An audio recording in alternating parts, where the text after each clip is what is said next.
1장에서 이제 총각 나오죠. 1장 총각.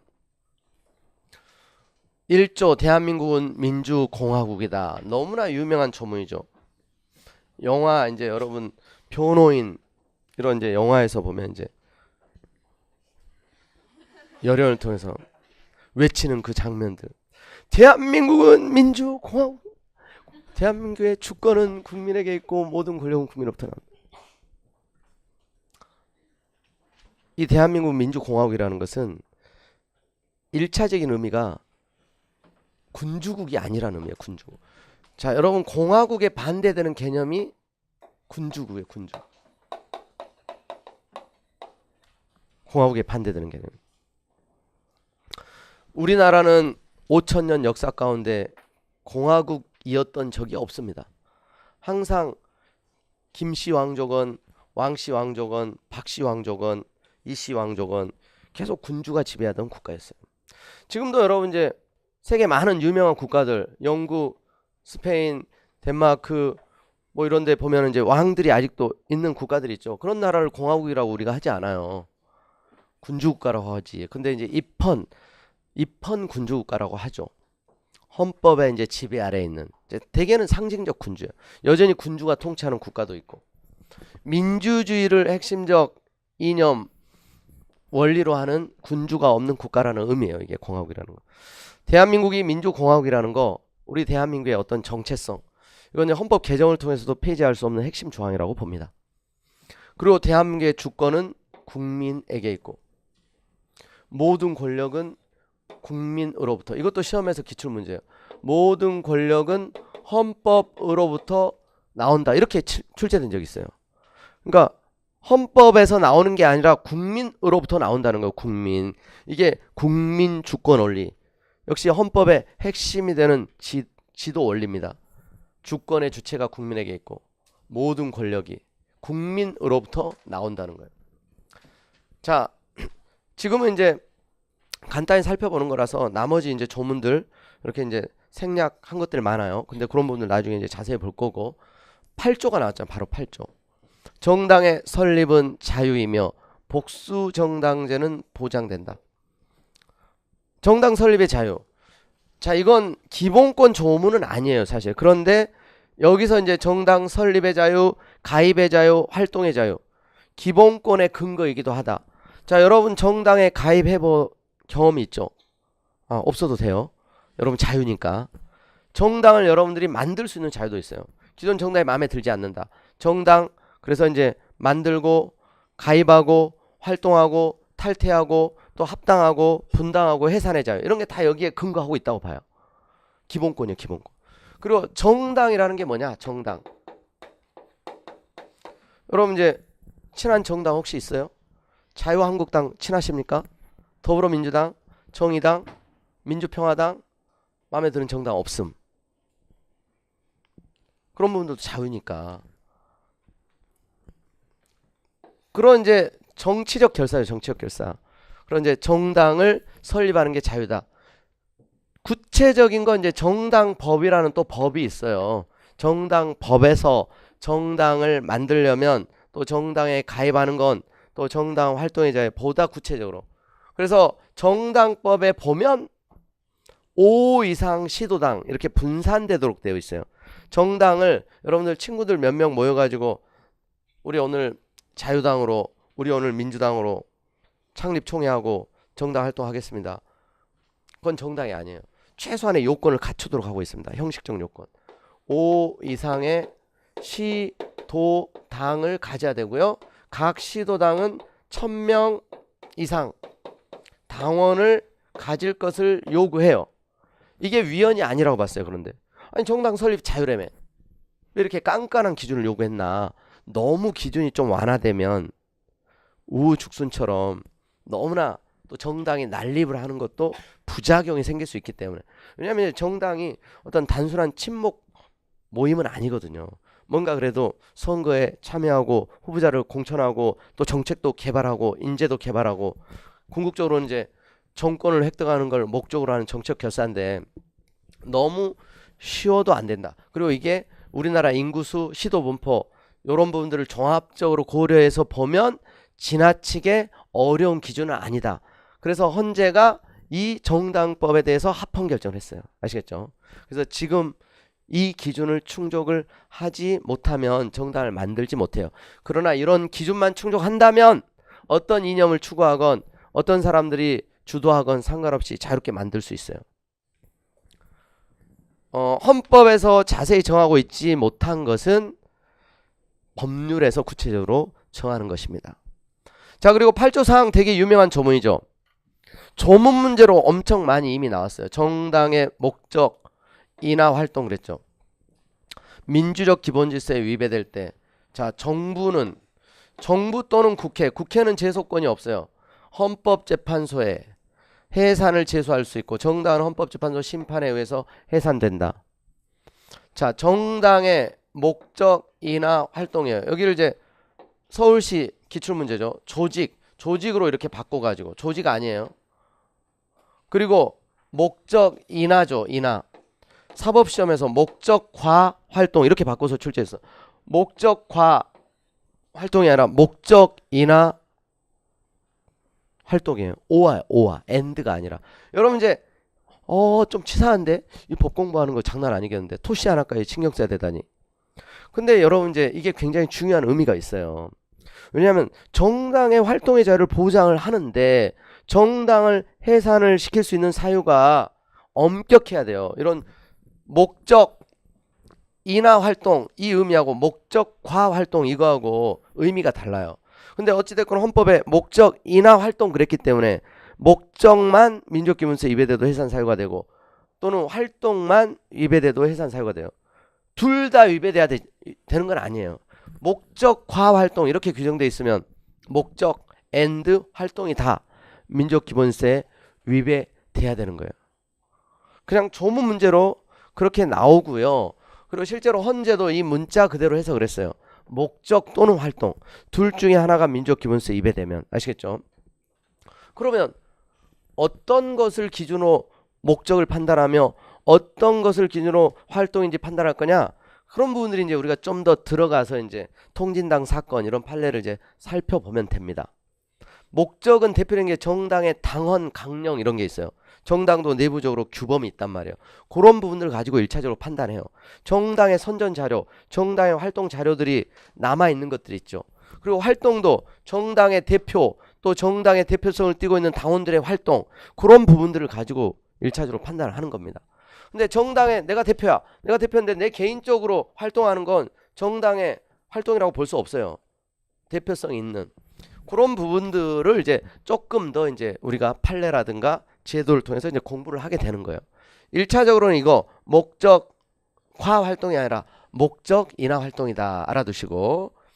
자, 그 다음에 헌법재판소의 심판이라고 했는데 우리 이제 헌법 113조에 보면 그건 이제 또 헌법 조문 다시 볼 거예요.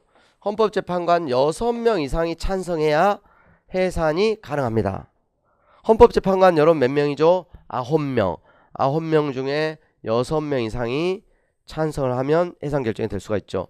자, 우리나라 역사적인 이 규정에 따라서 정당이 해산된 사례가 딱 한 번 있습니다. 통합진보당. 여러분 들어보셨죠? 통합진보당 사건이 있었어요. 진보당. 이게 이제 해산이 됐습니다. 정당의 통합진보당의 목적인 활동이 민족기본세에 위배된다고 해서 자, 요런 판례가 그러니까 이제 출제의 영순위가 되겠죠. 요런 부분들 우리가 이제 본격적으로 이제 공부를 할 때 모든 쟁점들을 들여다보게 될 겁니다. 자, 근데 사회적 이슈에 관심 있는 친구들은 이미 웬만한 쟁점들을 알고 있는 친구들도 있어요. 그러면 이제 헌법이 굉장히 쉽습니다. 올해 6월 달에 지방선거 있었죠? 여러분 선거권 행사했습니까? 그 과정에서 여러 가지 기사들을 접하고 집에 배달되어 왔던 선거 공보도 열어보고 거기에 이제 뭐 다양한 후보자들 공약도 살펴보고 또 실제로 투표장에 가서 투표도 해보고 그렇게 이제 우리와 밀접 불가분의 관련이 있는 법이에요. 헌법이라는 게 우리 국민 생활에 또 우리 국민들의 삶에 지대한 영향을 끼치는. 그래서 시험 과목이기 전에 이 정도는 내가 대한민국 국민으로서 한 인간으로서 당연히 알아야 될 내용들이었네. 이런 이제 생각을 하게 되는 내용도 되게 많아요. 즐겁게 그래서 공부하시면 돼요. 그리고 2장, 이게 이제 헌법의 하이라이트입니다. 헌법의 핵심 중에 핵심. 국민의 권리와 의무. 여러분들의 권리와 의무. 의무는 조금이고 권리가 훨씬 많아요. 국방의 의무, 납세 의무, 기본 의무도 분명히 있죠. 그런데 권리. 여러분들의 자유와 권리.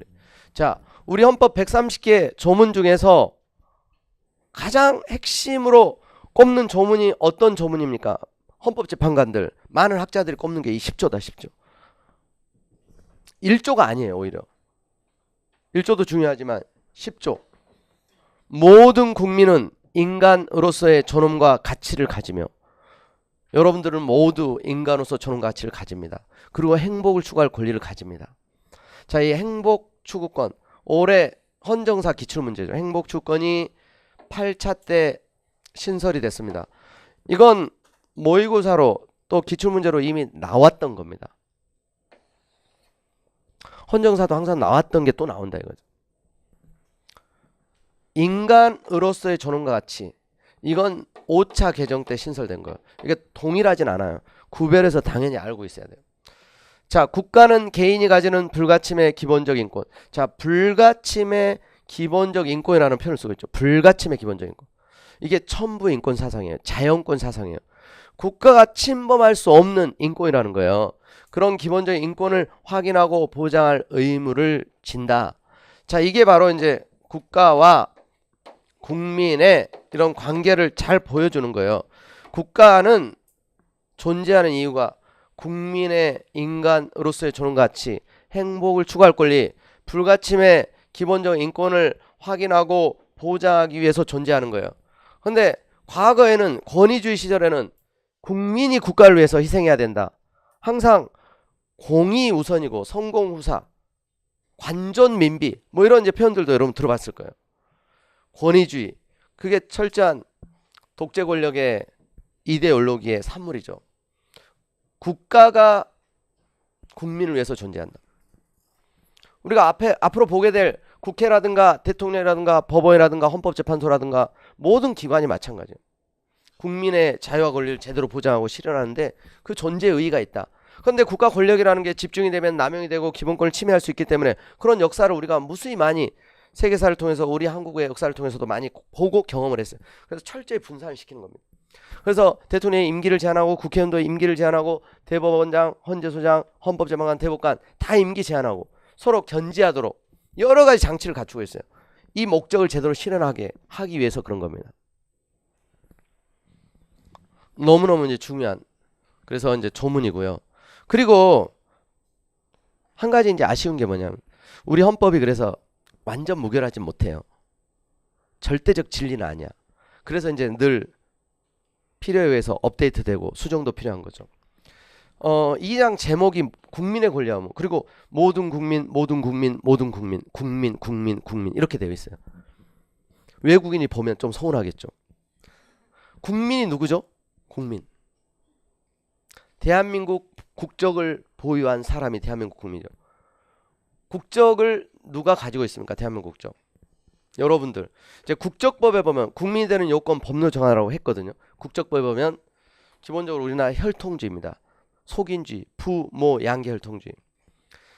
아버지 또는 어머니 둘 중에 한 사람이 대한민국 국민이면 출생과 동시에 대한민국 국적을 취득해요. 미국에서 태어나도 아버지가 한국 사람이면 또는 아버지가 외국인이어도 어머니가 한국 사람이면 이게 이제 혈통주의라고 하는 겁니다.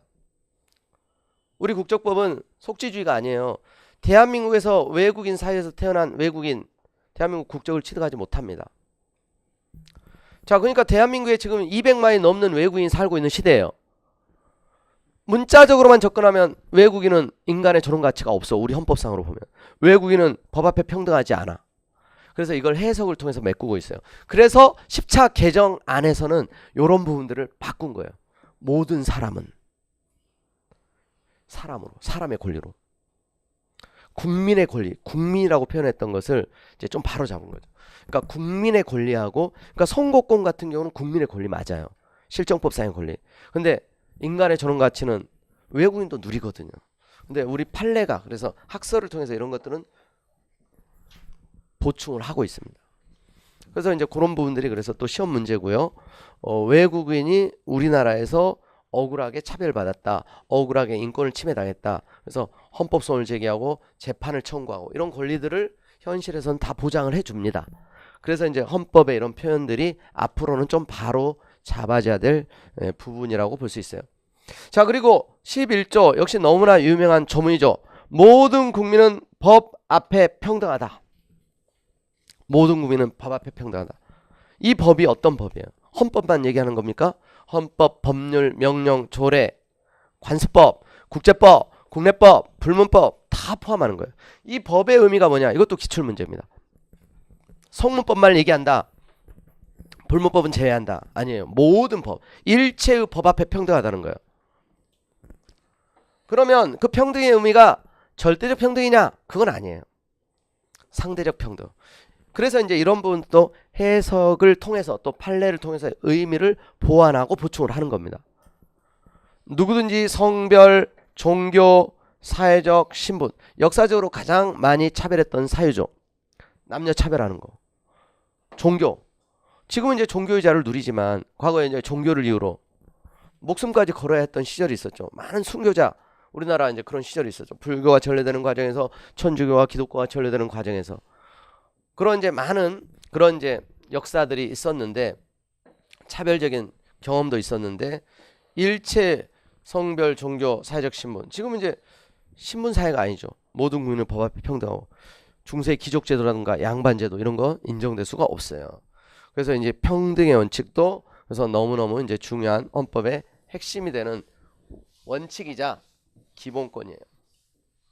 자, 이런 내용들을 이렇게 쭉 우리가 이제 읽어가면서 의미를 파악하고 또 관련된 법령을 보고 관련된 판례를 공부하는 거 이게 이제 헌법에 우리가 이제 공부할 내용에 이제 다예요. 기본적으로 이제 우리가 중요한 걸 이렇게 쭉 보고 있지만 자, 그다음에 12조 모든 국민은 신체의 자유를 가진다. 13조 넘어가고 14조 모든 국민은 거주 이전의 자유. 15조 모든 국민은 직업 선택의 자유. 16조 모든 국민은 주거의 자유를 침해받지 않는다. 주거의 자유. 17조 사생활의 자유. 18조 통신의 자유. 19조 양심의 자유. 자, 이런 기본권들을 규정을 하고 있는데 사실은 이제 기본권 부분은 간단하잖아요. 오히려 국회, 정부와 대통령 이쪽 부분이 헌법 조문의 양은 훨씬 많아요. 왜 기본권은 간단하고 국가기관의 오히려 조문은 자세하냐? 기본권은 너무나 당연한 것들이 많아요. 불가침의 인권인 게 많아요. 그래서 사실은 규정이 없는 기본권도 있어요. 여러분 생명권 기본권 아닙니까? 기본권이죠.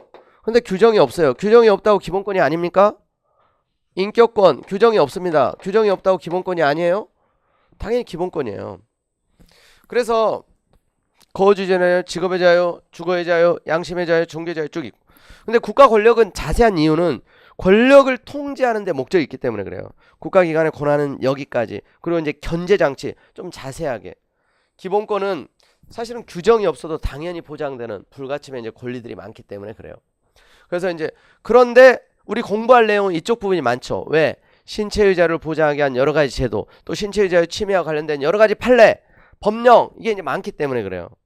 조문은 간단하지만 여기 직업 선택의 자유 있죠. 직업이라는 게 뭐냐? 직업에 귀천이 없다고 얘기하죠. 모든 직업은 신성하다고 얘기하죠. 맞습니다. 이론적으로는 그래요. 그래서 우리 판례도 직업이 뭐냐? 대학생이 방학 중에 아르바이트 하는 것도 직업이라고 봐요. 부업, 겸업, 저녁에 대리운전 하는 거, 휴일에 돈 벌기 위해서 아르바이트 하는 거, 시간제로 일하는 것. 기간이 중요하지 않아요. 장기적인 계속적 의사가 있으면 된다고 봐요. 그래서 직업이라는 것은 생활수단성, 쉽게 얘기하면 호구지책이라는 거죠. 호구지책. 그래서 취미로 여가 활동으로 무상의 봉사활동하는 건 그냥 직업이 아니에요. 생활수단으로 하는 게 아니기 때문에.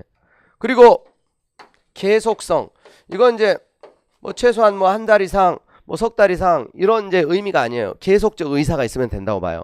방학 때 잠깐 아르바이트 하는 것도 그 계속성을 충족한다고 봐요. 요 두 가지면 충분하다. 그 종류나 성질을 불문한다는 거예요. 그래서 성매매 이것도 직업이라고 했어요. 사회적으로는 유해하죠. 근데 일단 다 먹고 살아가기 위해서 하는 거기 때문에 직업이라고 보는 거예요. 그런데 사회적으로 해악의 정도가 크다. 그러면 이제 법률에 의해서 이제 규제를 하는 거죠. 직업의 개념은 넓게 봐요. 아시겠죠? 직업의 개념도 자주 출제되는 쟁점이에요. 대학생이 아르바이트 하는 것도 직업이다. 그건 직업이 아니다. 그건 틀린 거예요. 그래서 이 요건을 충족하면 된다는 거죠. 그리고 이제 필요하면 법률로서 이제 제한을 할 수 있는 겁니다. 필요하면. 그 제한이 이제 지나치면 그게 이제 위헌이 되는 거예요. 그리고 여러분들이 이제 판례를 읽고 공부를 하다 보면 이 제한한다. 어떤 기본권을 제한한다. 그게 침해한다는 의미로 읽으시면 안 돼요. 여러분들의 모든 자유와 권리는 절대적인 권리가 아니기 때문에 공동체를 형성하고 살아가기 때문에 필요하면 국가가 제한할 수 있어요. 여러분들만 바쁘다고 신호도 안 지키고 마음대로 막 갈 수 있습니까? 안 되죠. 근데 응급 차량은 또 예외가 인정되죠. 그러니까 법이라고 하는 게 다 융통성이 있어요. 근데 일반인들은 신호 지키고 과속하면 안 됩니다. 도로교통법을 위반하면 규제되고 단속을 받게 되고 때로는 과태료, 때로는 형벌도 부과될 수가 있어요. 그게 이제 제한하는 겁니다. 그 제한이 여러분 음주운전할 때 제한하는 거 그게 이제 과도한 제한입니까? 아니죠. 필요한 제한. 그래서 제한이 한계를 일탈했을 때, 그 한계를 일탈한다는 게 너무 했을 때, 전문 용어로 이제 비례의 원칙에 위반했을 때, 그때 위헌이 되고 침해가 되는 거예요. 비례 원칙 위배되면 그게 이제 침해, 즉 위헌이 된다는 얘기예요. 그래서 제한은 모든 기본권들이 필요에 따라 될 수 있습니다. 제한과 침해를 구별하셔야 돼요. 아시겠죠? 이런 부분들 이제 또 우리가 계속 살펴볼 거고요. 그 다음에 역시 다른 기본권들도 이제 그냥 쭉 뭐 종교의 자유, 언론 출판의 자유, 뭐 학문 예술의 자유, 재산권 보장, 그리고 선거권. 자, 보니까 여기 이제 선거권이 있는데 24조에. 근데 선거권은 보니까 법률이 정하는 바에 의해서 이렇게 되어 있죠. 법률이 정하는 바에 의해서. 선거권 연령 몇 세죠 지금?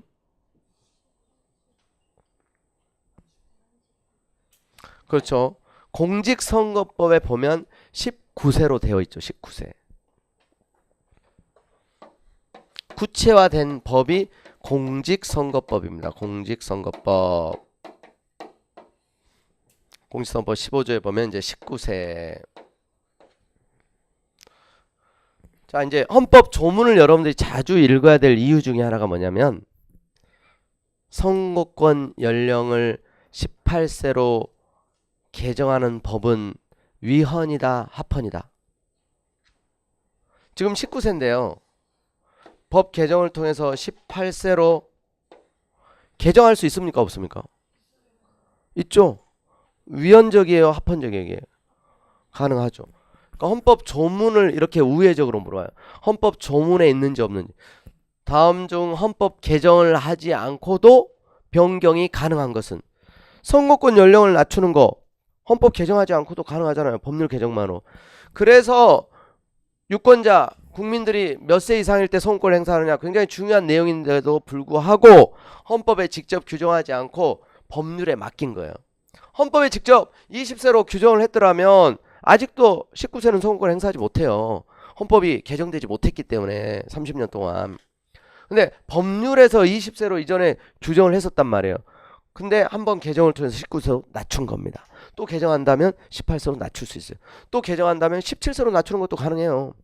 만 17세면 사리 변별 능력이 있고 국민을 위한 올바른 후보자인지 아닌지 충분히 판단할 수 있는 그런 지적 능력을 가지게 되는 나이예요, 사실은. 예전에는 만 13, 14세만 돼도 가정을 이루고 그랬었잖아요, 과거에는. 요즘에도 그때 이루는 거 가능하긴 해요. 미성년자는 이제 민법상 부모의 동의를 얻으면 혼인할 수 있어요, 미성년자도. 여러분들은 미성년자가 아니잖아. 지금이라도 혼인할 수 있어요. 빨리 하란 얘기는 아니에요. 근데 이제 그렇다는 거지. 근데 어떻게 보면 이런 부분들이 너무 기준이 높다는 이제 비판이 많아요. 18세만 돼도 공무원이 될 수 있는데 7급은 20세 이상이어야 되지만 9급은 18세면 시험 볼 수 있잖아요. 공직도 수행할 수 있는 그런 더 뛰어난 많은 역량을 요구받는 그 자리도 18세만 할 수 있는데 선거권 행사 못해? 근데 입법 정책의 문제로 봤어요. 입법 정책.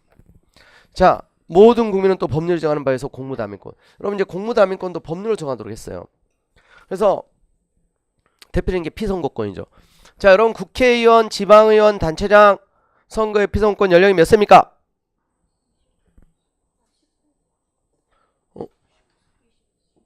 너무 견해 드립이 심한데 이건. 피선거권 이건 기본적으로 20세죠. 맞아요? 25세죠. 25세. 그래서 좀 전에 누가 20세 그랬는데 25세 이상. 대통령은 특별히 40세. 대통령 왜 이렇게 잘 알아요? 대통령은 헌법이 따로 40세 이상. 그죠? 대통령 선거. 나머지 선거는 25세 이상이면 다 출마할 수 있습니다. 근데 이것도 헌법이 아니라 지금 법률에 규정하고 있죠. 법률에. 그죠? 그러니까 법률을 개정한다면 이 기준을 더 낮출 수도 있어요. 헌재에서 이것도 다퉈졌고 이것도 다 다퉈졌습니다. 그러니까 지금은 이제 헌법재판이 워낙 활성화되어 있다 보니까 웬만한 규정은 대부분 헌재 심판, 국민의 관심의 대상이 되는 조문이 헌재 심판 대상에 오른 적이 되게 많아. 자, 이것도 합헌, 이것도 합헌. 근데 대통령 선거 40세 이상인 건 이건 헌법이 직접 정하고 있는 거예요. 헌법이. 아시겠죠? 합헌 다 입법 정책의 문제라고 봤어요. 그래서 헌법에 직접 규정하고 있지 않기 때문에 법률로 정하기 나름이라는 거죠. 자, 그 다음에 37조. 이게 또 이제 국민의 기본권이 자연권, 불가침의 권리로서 성격을 가지고 있다는 그런 이제 이론적 근거예요. 자, 국민의 자유와 권리는 헌법에 열거되지 아니한 이유로 경시되지 아니한다. 꼭 헌법에 명시되지 않았어도 지금 쭉 이런 게 열거된 것들이에요. 열거된. 그죠? 열거됐죠. 규정된 것들. 이것들이 아니라도 경시되지 아니한다. 좀 이제 뭐 약한 의미로 이렇게 돼 있는 것 같지만, 그러니까 헌법에 꼭 명시된 것만, 열거된 것만 기본권이 아니란 얘기예요. 그래서 앞서 말씀드렸듯이 생명권, 인격권, 알 권리, 휴식권, 수면권, 문화영권, 자기결정권, 일반적 행동자유권, 스포츠권 다 기본권이라고 보잖아요. 헌법에 명시되지 않았어요. 열거되지 않았지만. 그래서 이게 자연권, 기본권의 이제 자연권설의 이제 근거예요. 근거. 꼭 실정법상의 권리로 이해하게 되면 법 실증주의자 논리가 그거예요. 법에 열거된 것만, 규정된 것만 기본권이다. 법 실증주의자들은.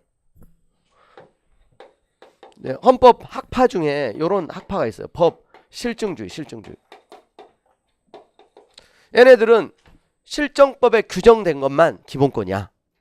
실정법에 규정된 사람만 기본 주체야. 철저히 실정법을 기준으로 판단해요. 그러니까 이 사람들은 자연법, 자연권을 인정하지 않으려고 하는 거죠. 근데 오늘날 이런 이론은 더 이상 타당하다고 볼 수는 없다. 자, 그리고 너무나 유명한 조문이 37조 2항이에요. 국민의, 여러분들의 모든 자유와 권리. 자, 국가 안전 보장을 위해서, 질서 유지를 위해서, 공공복리를 위해서 필요한 경우에 하나요. 법률로서 제한할 수 있으며, 제한하는 경우에도 자유와 권리의 본질적 내용을 침해할 수 없다. 필요하면 제한할 수 있다는 거예요. 그런데 이게 바로 필요 최소한으로 필요한 경우에 한해서. 요게 바로 이제 비례 원칙, 과잉 금지 원칙의 근거 조문이에요. 필요 최소한으로 필요한 경우에 한해서만. 그리고 법률로서 법률에 근거하지도 않고 마음대로 제한하지 말고, 제한하는 경우에도 자유와 권리의 본질적 내용 침해하지 말아라. 국민의 자유와 권리가 너무나 소중하고 중요하기 때문에 제한을 할 수는 있지만 굉장히 깐깐한 원리를 통해서 통제를 하는 겁니다. 이 부분에 대한 수업만도 이제 뭐 우리가 따로 한두 시간 이제 강의를 해야 되는 부분이에요. 그래서 여기서 이제 법률로서의 의미는 법률로만 이런 의미는 아니에요. 사실은 원칙적으로 법률의 형식, 법률의 위임을 받은 조례, 법률의 위임을 받은 법규 명령, 출발은 법률이어야 돼요. 법률. 이게 그래서 이제 법률 유보 원칙에 관한 근거예요. 국민의 자유와 권리를 제한할 때 함부로 하지 말고 법률의 위임도 받지 않은 조례로 기본권 제한하면 그거 위헌이에요. 법률의 위임을 받아서 법률에 근거해서 아시겠죠? 과잉금조직 준수하면서 그만큼 여러분들의 자유와 권리가 소중하기 때문에 국가 권력이 기본권을 제한할 때 할 수는 있지만 공익적 명분 목적 달성에서 할 수 있지만 필요 최소한으로 제한하도록 이렇게 규정을 두고 있는 겁니다. 그런 이제 의미를 우리가 또 자세하게 살펴볼 거고요. 그다음 국가기관 이제 3장부터 국회 나오죠. 국회. 자, 여기도 여러분 대통령이 왜 먼저 나오지 않고 국가 원수인 대통령이 먼저 나오지 않고 국가기관 중에서 국회가 먼저 나올까요? 그것은 국회가 더 소중하다는 얘기예요. 헌법에 여러분 나오는 기관의 순서도 의미가 있어요. 여러분 권위주의 시절 있죠. 4050 때 대통령이 먼저 나왔어요. 국회보다. 국민의 대표기관이죠. 그래서 우리가 국회를 민의의 전당이다. 우리 국회의원들 사실 많이 예뻐하진 않죠. 좀 미워하잖아 약간. 우리가 뽑아놓고서도 뽑자마자 욕하기 시작해. 뽑자마자. 그건 우리의 잘못이기도 해요. 우리가 그러니까 잘 뽑아야죠. 여러분의 대표, 여러분의 아바타예요. 국회의원처럼 여러분들 위해서 일할 국가기관이 사실 많지가 않아요. 그래서 국회의원 한 사람 한 사람이 너무너무 중요한 의미를 가지고 있는 국회의원 한 사람 한 사람이 독립된 헌법기관이에요. 여러분의 대표고. 그래서 막강한 권한도 있지만 막강한 의무도 있는 거죠.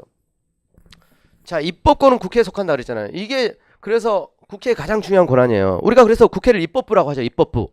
법을 만드는 게 가장 중요한데 그 법 중에 법이라고 할 수 있는 게 사실 법률이에요. 헌법은 국민이 아까 재정 개정의 주체라고 그랬잖아요. 헌법 전문에서. 그리고 이제 나중에 또 보겠지만 130조 국민투표로 헌법 개정을 확정하게 돼 있어요.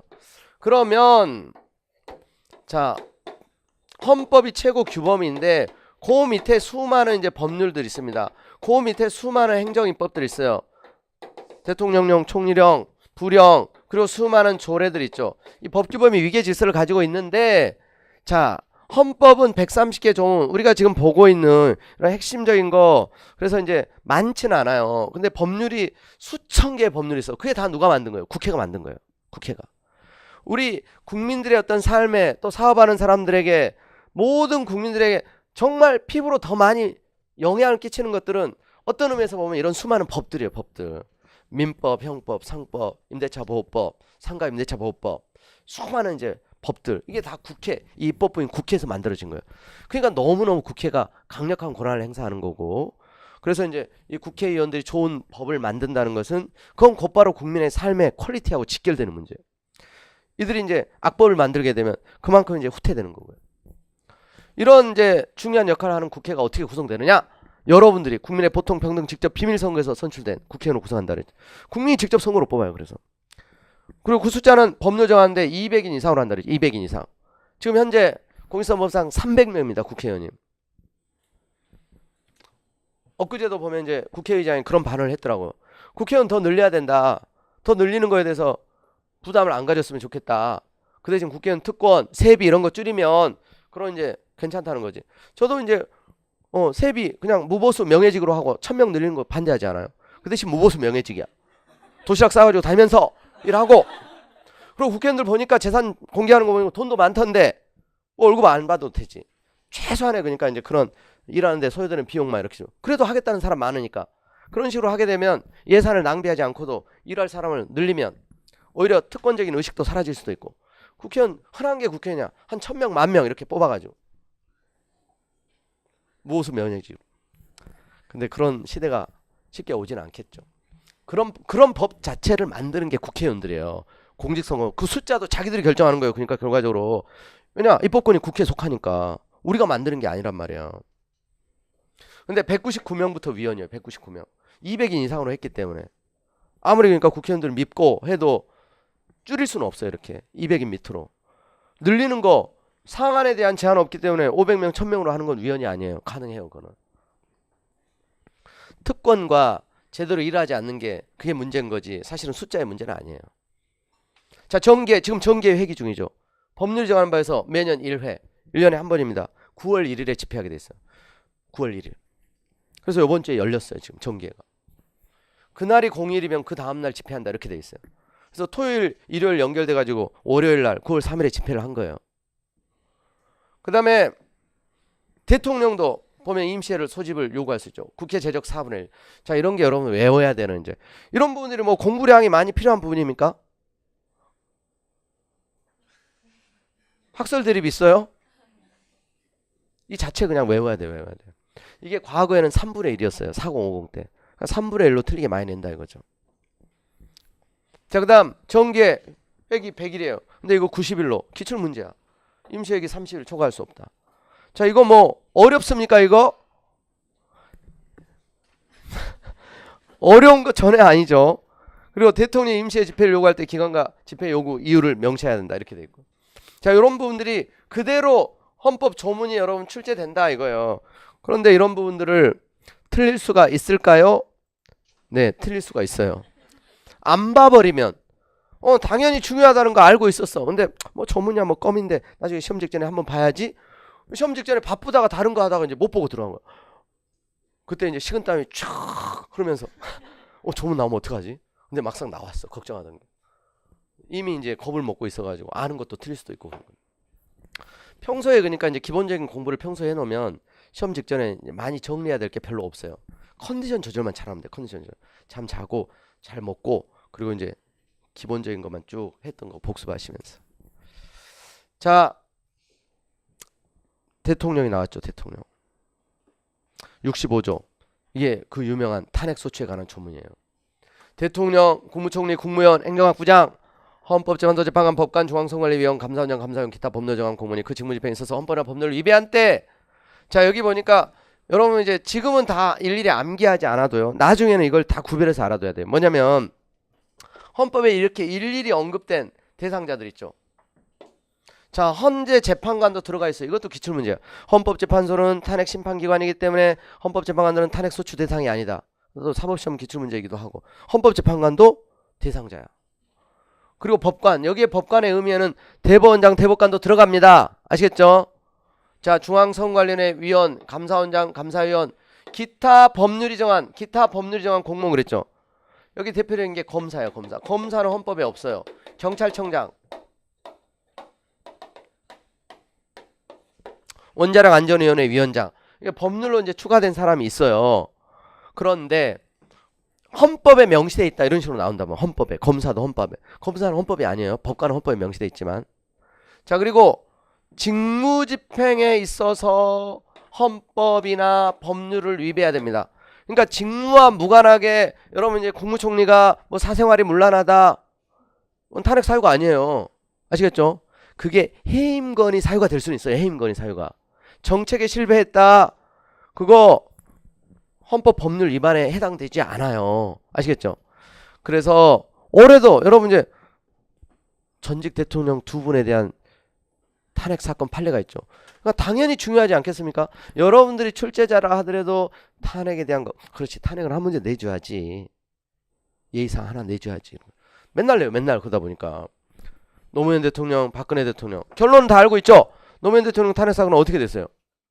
기각. 박근혜 대통령 탄핵 사건은 파면 결정, 인용 결정이 내려졌죠. 그리고 거기에서 이제 쟁점이 됐던 핵심적인 것들. 직무 집행에 있어서 헌법이나 법률을 위배했을 때요. 위법성을 요구합니다. 아시겠죠? 그래서 그 직무 집행의 의미, 헌법의 의미, 법률의 의미. 좀 쉬어야 되겠는데. 자, 그다음에 2항 의결 정족수. 국회의원 제적 3분의 1 이상 발의. 의결은 제적 과반수. 다만 대통령은 가중돼 있죠. 대통령은 특별하니까. 제적 과반수 발의에 제적 3분의 2 이상 찬성이 있어야 한다. 기본 정족수. 작년에도 기출문제예요 이게. 이런 부분들은 뭐예요? 그냥 단순 암기 사항이에요. 단순 암기. 이런 부분들은 기본 이론, 심화 이론, 문제풀이 연습할 필요도 없어요. 오늘 시험 봐도 여러분 맞출 수 있는 거야. 근데 모르면 그냥 틀리는 거고. 가장 기본이 되는 것들이지만 근데 기본도 소홀히 하면 틀릴 수 있다. 아시겠죠?